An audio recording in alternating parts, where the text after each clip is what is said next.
जय बाबा की सभी लोगों को। आप सब लोग कैसे हैं?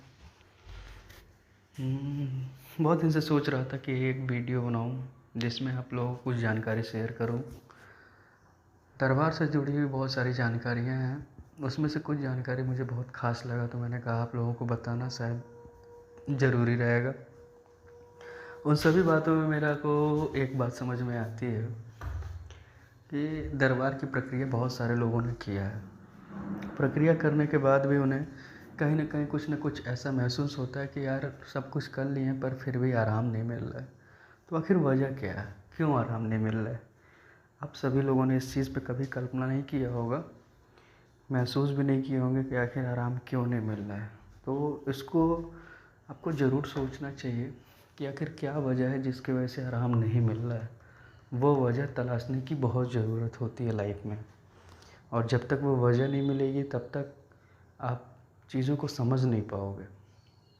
तो आप उस चीज़ को समझो, महसूस करो कि आखिर क्या वजह है, क्यों आराम नहीं मिल रहा है। लाइफ में वैसे भी बहुत सारी मुसीबत हैं सबकी ज़िंदगी में, सब लोग वैसे ही बहुत परेशान हैं। तो वजह की तलाश करना बहुत ज़रूरी है। आपको पता होना चाहिए कि जीवन में हम जो भी कार्य कर रहे हैं उसके पीछे कुछ ना कुछ वजह होता है। आज हम जो कुछ भी हैं, जो कुछ भी करेंगे, जो कुछ भी पाएंगे, उन सब चीज़ों के पीछे कुछ न कुछ तात्पर्य होता है लाइफ का। और वो सारे तात्पर्य ही हमें जीवन के एक ऐसे मोड़ पे ले जाके छोड़ते हैं जो शायद हम सोच भी नहीं सकते हैं कि उसका मतलब क्या है लाइफ में।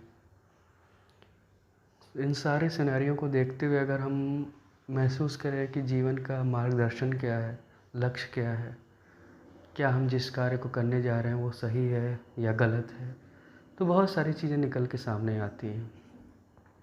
उन सब चीज़ों में महत्वपूर्ण चीज़ें क्या होती हैं? कुछ चीज़ें ऐसी होती हैं जो हम देखते तो हैं, समझते भी हैं, पर हम महसूस नहीं कर पाते कि वो हमारे लिए सही है या गलत है। तो सही और गलत का जो चुनाव होता है, ये सही टाइम पे कैसे पता चले कि हम जिस चीज़ का चुनाव कर रहे हैं वो सही टाइम है या गलत टाइम है? तो इसके लिए होते हैं हमारे पूर्ण गुरु। हमारे जीवन में पूर्ण गुरु का मतलब आप ऐसे समझ सकते हो, आज की दुनिया में तो जगह जगह गुरु बैठे हुए हैं। तो पूर्ण और अपूर्ण गुरु का जो फाइंड आउट है वो करना बड़ा मुश्किल है। तो अब इसका चयन कैसे करें कि हम जिनसे मिल रहे हैं वो हमारे पूर्ण गुरु हैं या अपूर्ण गुरु हैं?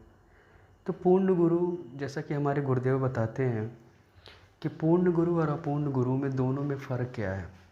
जो पूर्ण गुरु होते हैं वो आपको अनुभव कराते हैं। जैसे घर में जब आपके खाना बनता है तो खाना बनाने वाला जो व्यक्ति होता है वो आपको खाना बना के सौंप देता है।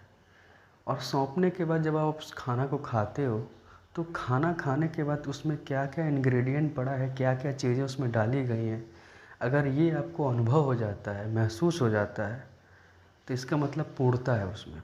उसमें आपको जानकारी महसूस हो रहा है, खाते ही उस हर चीज़ का स्वाद मिल रहा है जो उसमें पड़ा हुआ है।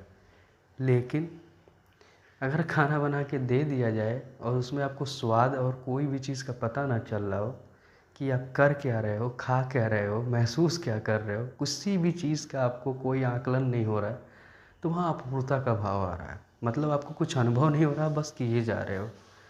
तो जब इस तरह की चीज़ें समझ में आए जहाँ पे आप चीज़ों को बस कर रहे हो पर वो क्यों कर रहे हो वो चीज़ समझ में ना आ रहा हो, जीवन में आपको लग रहा है कि आप सही पथ पे हो, पर सही पथ होने पे बाद भी आपके जीवन में दुख और संकट बना हुआ है, तो निश्चय ही कर लीजिए कि आप कहीं न कहीं अपूर्णता के भाव में हैं और जहाँ से भी जुड़े हैं वो अपूर्ण गुरु हैं। तो अब किया क्या जाए? भाई, जीवन में अगर हम जुड़े हुए इतना सारा संघर्ष किया, इतना तप किया, उसका कोई फल नहीं मिल रहा है, तो हम करें क्या? कुछ नहीं। जिस माध्यम को आपने अपनाया हुआ है उस माध्यम को परखने की ज़रूरत है आपको।